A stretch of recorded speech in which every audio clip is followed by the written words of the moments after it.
AEG China and Asia, and I think some of the attributes that make me successful at what I do is I've been in China now for over 20 years, in Taiwan, Hong Kong, and China, living and working there. I was also educated in Chinese. I went to school at Taiwan National University and did my undergraduate there. So I was educated in the language and the culture. So there's a lot of times when my colleagues or other people don't understand exactly what's going on in a situation, in negotiation or with communications, or why people would act that way or say those certain things or negotiate in a certain manner. To me it's more natural because I've seen how they were educated in the value system and the different ways that they approach communications and negotiations. So I think that background has given me a very strong platform to be successful as a negotiator in Greater China, and also for business and for working with people there.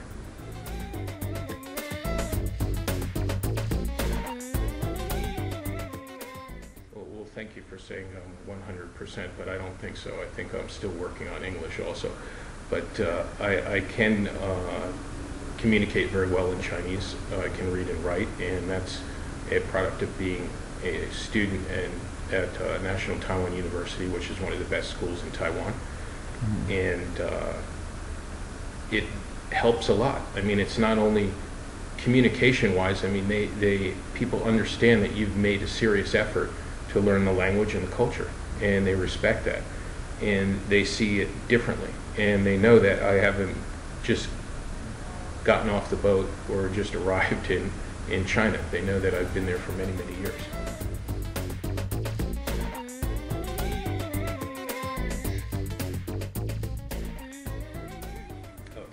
I don't think the Chinese mainland or any of our partners are afraid of us Americanizing them. They have very strong values, and they adapt the, I'd say, practices or areas that they think that are good for China and that are good for them and that are interesting. Now, entertainment and sport crosses all types of boundaries. It transcends languages and cultures. So you don't really need language when it comes to some entertainment and sport. Now, of course, singing in English or in Chinese, there is preferences, but there's a lot of Chinese that also like Western music. And that is what crosses over with Western music for other countries, whether it be Korea, Taiwan, mainland China, or even Japan. Now, they also like Korean music, and they also like Japanese bands. So you can see that some of them don't speak the language fluently, but they know some of those songs. So you can see that the music transcends all kinds of cultural and language barriers. And I think that the Chinese will only adapt what they think is helpful for them. And they have a very strong cultural background, thousands of years, which the U.S. or America only has 200 years.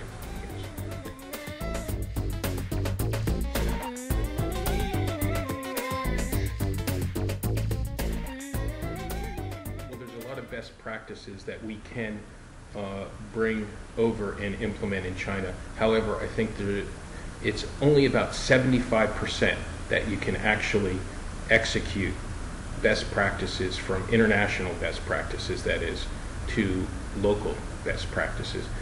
The success or failure of companies in China is how they execute that last 25% on localizing their services and how they work in China with their partners, if they have joint venture partners, or with the government.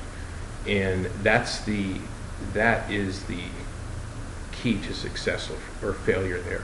Now, some of the challenges that we faced is that there haven't been regular shows.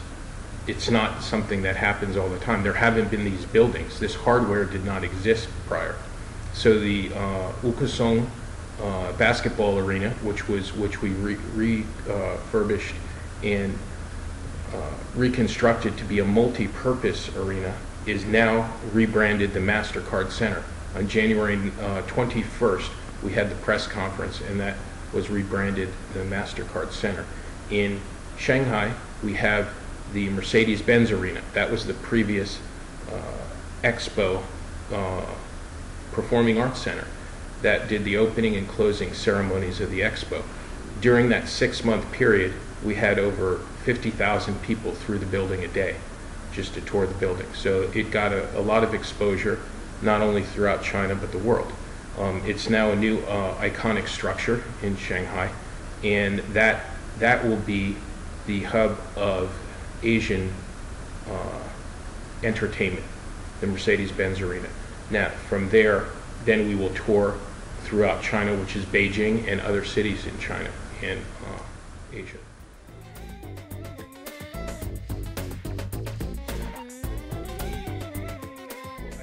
I think this process and the enforcement of contracts is getting much more transparent. In the past, some companies may say that contract was only a point of reference, and then the real negotiations started from there. We've been very fortunate to have very good partners. We have Oriental Pro Group, OPG, in Shanghai, and we work with them very well. And the main difference, because you can talk about this is a very broad topic, and you can talk about it in depth for a long period, but to summarize, I think the biggest difference in doing business in China and in the West is, in the West, it's institution to institution, where in China it's more person to person, it's more relationship. So when a marketing director or CEO of a Chinese company would leave or change, the whole plan that they had usually would be changed or overturned by the incoming new team. And the team would usually change because they have all of their own people that they bring in. So that's why for sponsorship or long-term, involvement or association with certain sport or entertainment properties in China has been difficult, because there is no real long-term plan or project, and they don't usually do contracts beyond 3 to 5 years, except for joint ventures or something. But when they sponsor something, it's only 3 to 5 years. Now, the Mercedes-Benz arena deal is for 10 years. We also have the first Chinese company that signed up, which is China Merchants Bank. They signed up also for 10 years. So that's the longest that a Chinese company has signed an agreement for a sponsorship in China.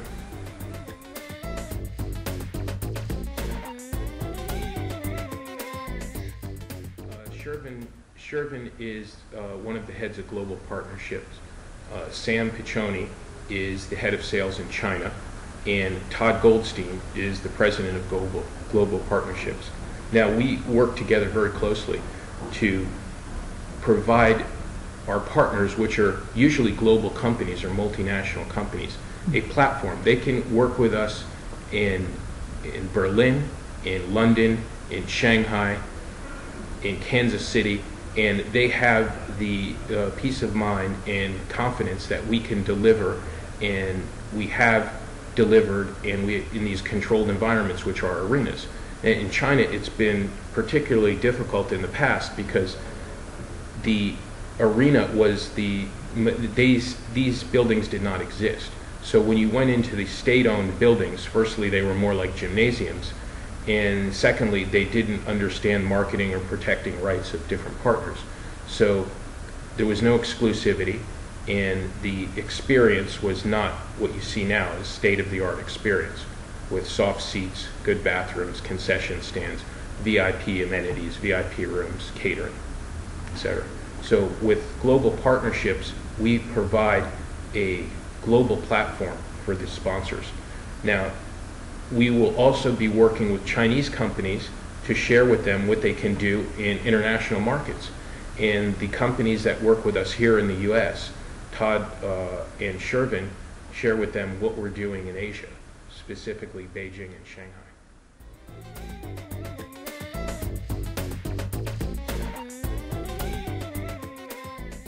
Well, they have announced the naming rights deal for Farmers Insurance for the stadium here in LA, and Tim Lewicki, who's my boss, is a consummate visionary. I mean, he has developed not only LA Live in the Staples Center from scratch, he's also now pushing with the team and with the support of Farmers Insurance and hopefully the NFL to bring the team to LA.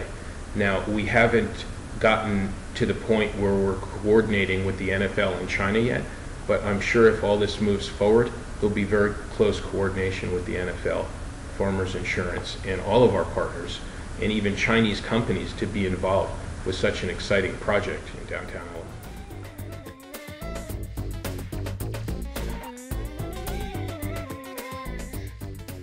We develop our China plan we're a global company with a local focus.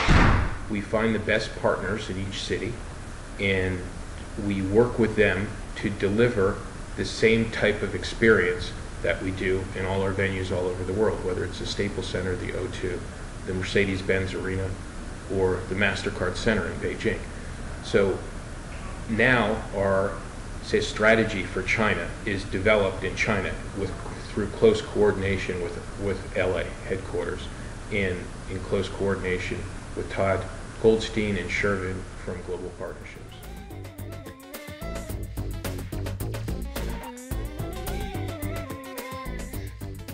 Some of the concepts that we'd like to move over to China, whether it's China, Brazil, Russia, or other countries that AEG is expanding in, some of them are standard concepts, but to be successful, you have to execute locally. And as I mentioned previously, you can possibly export about 75% of your international best practices, but that last 25% needs to be localized. And if that last 25% isn't localized properly, that's the difference between success and failure.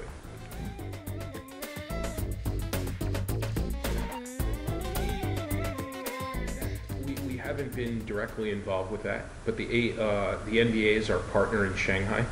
They do have a share in the venture, and they will be focused on bringing basketball and possibly involved in working with the local league to bring a team to the building.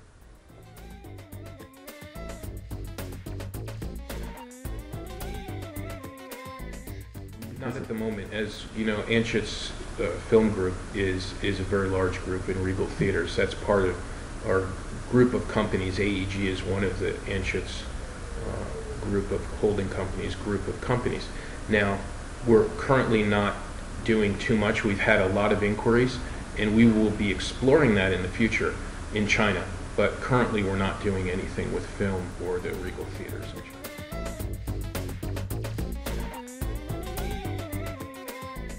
The concert industry in China is in its infancy because, as I mentioned, there wasn't a consistency. There wasn't the hardware, and each building or stadium was different, and some don't even have loading docks. They're more like gymnasiums. Now, with the opening of the MasterCard Center in Beijing and the Mercedes-Benz Arena in Shanghai, we have two multi-purpose buildings that have very similar types of operational back of house, such as basic stuff like loading docks. You can rig from the ceiling up to 170,000 tons. So.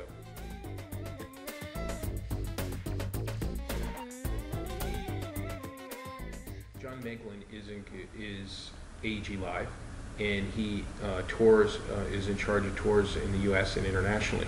We work very closely with him, and I'm happy to announce that we've just hired Adam Wilkes. Adam Wilkes will be the head of Asia touring and events for music and other entertainment and sport, and that's going to, he will focus on that and work closely with AEG Live, specifically John Meglin, to bring tours through China and Asia. So we will slowly be gearing up to tour different acts and artists in Asia. That this is what you need to tour is the economies of scale. And now we have two buildings, so therefore when acts or artists come through or sporting events, they can play Beijing and Shanghai. In the future, we'll have other cities such as Hangzhou, Chengdu, and Dalian. And then we will coordinate with other promoters in Japan and Korea and can create an Asian tour. Therefore, you create those economies of scale, and the cost for each event then goes down. The consumer benefits, the promoters benefit, the artist benefits, and then you grow the industry. Now, in China, it's very few foreign acts that have been touring China in the past few years. So we are aiming to change that, and we have been since we've opened the MasterCard Center with Beyonce. Now, we will have in Shanghai and Beijing in March the Eagles, and Usher will also play March 12th at the MasterCard Center, the Mercedes-Benz Arena in Shanghai. He played Beijing just several months prior to MasterCard Center. So he won't be going back to Beijing this tour, but he'll come to Shanghai.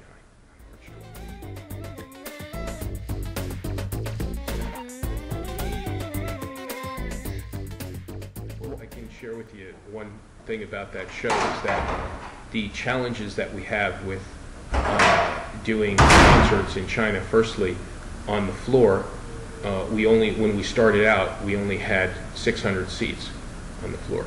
Then we moved it to 800 seats. Now it's almost 1,000 seats, and you're still not permitted to dance or get up from your seat because of, I'd say, concerns over safety or people rushing the stage. And when Usher played in Beijing, he came off the stage and walked through the crowd. That's the first time in the history of a concert in Beijing where the artist came from the stage and walked through the crowd. So we're making slow progress on that, and the PSB, Public Security Bureau, sees that, and working with us, they see that it can be done safely and without endangering the artists or any spectators, and our barricades are slowly moving closer and closer to the stage. So from 30 meters, we should be down to 10 meters soon from the stage. And that, I think, the more acts, artists, and sporting events we have, and the more experience they have in getting people in and out of the building, and the consistency now that we have in each of our buildings, because we have staff there that are full-time, that understand their job, and they support not only the promoters but also the Public Security Bureau in ensuring the safety of the artists and the spectators. And that will build a consistency and a sustainable model for China that we will roll out from Beijing, Shanghai, to the other cities.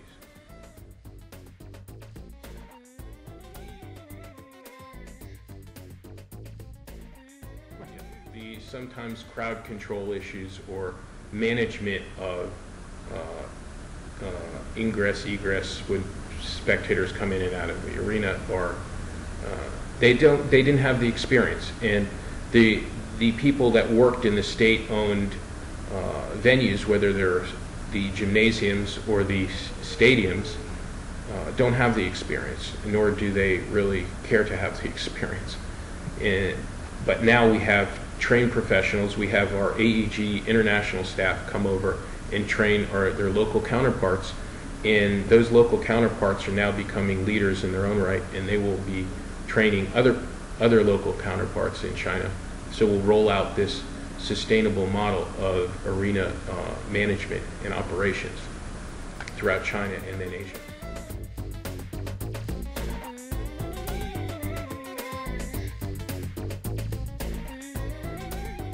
Well, I don't know if we feel we're pretty successful right now. I mean, we're creating things that have never happened. We're on the cutting edge and have started this from scratch, this new industry, and it's going very well in Shanghai at the Mercedes-Benz Arena and in Beijing at the MasterCard Center.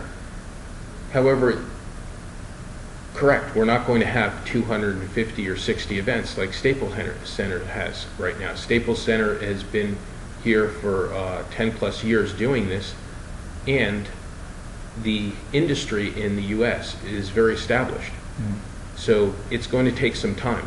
But we have, since we opened the Mercedes-Benz arena, for example, we started off with 5 nights of Faye Wong, which is the first time that an arena has played multiple nights of the same artist, and it was sold out. And that was followed by the same with Jacky Cheung. And every concert or performance we've had there so far has been either sold out or very close to being sold out. We anticipated or projected 50 events for 2011, and we've already had 27 events, and we're only into end of February. So we're pretty confident that we will hit 60 to 70 events in year 1, and that's over 25 to 30% past our anticipated projected events for entertainment in Shanghai. And Beijing is also the same. So we see that people are very interested in this. They are buying tickets. They do like the experience and the peace of mind that they have. Once they do have a seat and a ticket in one of our arenas, they will have a good experience. And we are taking it day by day, because if we said we knew what was going to happen in the next 3 to 6 months, we're just making it up. But so far it's going very well, and we anticipate that trend to continue.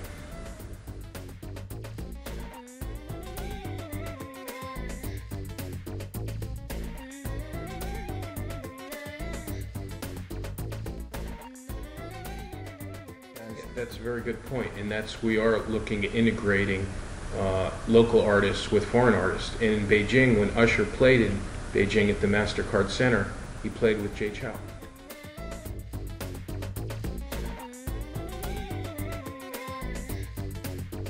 We are doing, say, crossover or integration of local artists with international artists, and we're doing more and more. We will be doing more and more of that, and we think that is something that the fans in China like, and we think in the future these Chinese artists may even be able to make appearances or open for or do a song or two with international artists, in whether it's the O2 or the Staples Center.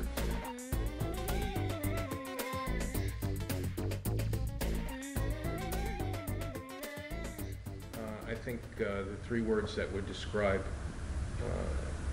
myself in this is determination, passion for what I'm doing, and persistence. And with AEG in China, it's the same. We have integrity, determination, and persistence to be the best at what we're doing, and we will settle for nothing less. And we're creating the standard, and this standard we have experienced to date is very much welcome by not only our government partners, but the fans and the artists. So we think that if we do things in accordance with our principles and philosophy, the rest will follow, and it will all be very, very exciting.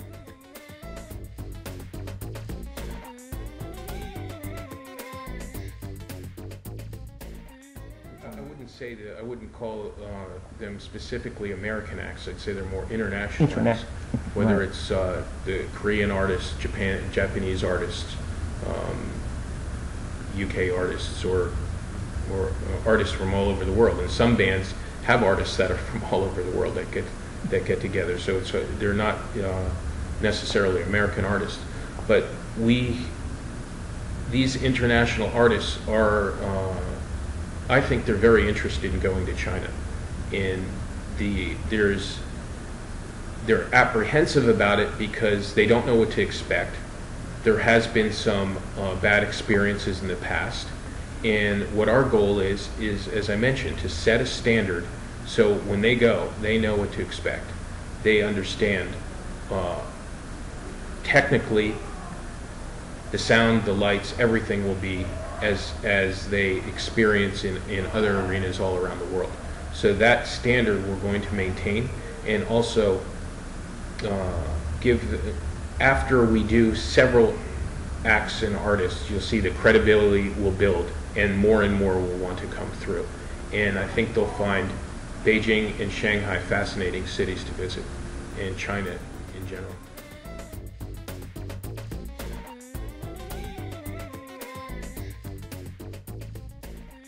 大家好，希望你可以尽快来到上海那个梅赛德斯奔驰文化中心。另外，你在上海之后，你可以去那个北京万事达中心，也看有同样的标准，也同样的场馆，就是跟那个 Staples Center 跟 O2 一样的那种体验。所以，在中国见。